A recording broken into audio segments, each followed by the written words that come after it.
Welcome to the Learning Pines YouTube. We hope this video helps. You start by confirming you're signed into your Apple ID on the device you'll use most. Once signed in, make sure iCloud storage is sufficient. If not, upgrade to free up space. This prevents sync failures. Next, open Settings, then iCloud Photos, and turn it on. This tells your device to upload new photos automatically. You're doing this now so photos sync consistently across devices. Make sure Wi-Fi is active and plug the device into power for large libraries to upload reliably. Once iCloud Photos is enabled, decide how to store images. Choose Optimize iPhone storage to save local space or download originals if you need full files on device.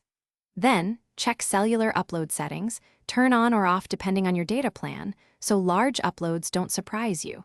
If you use older devices, enable upload to my photo stream for temporary 30-day sync.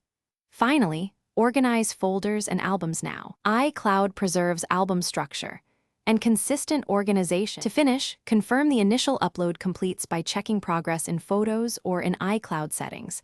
Larger libraries take hours, so keep the device on Wi-Fi and plugged in.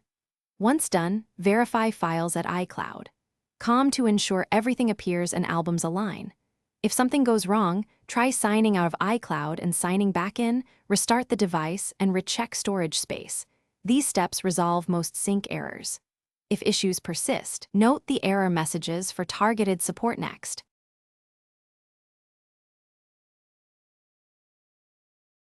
Thanks for watching.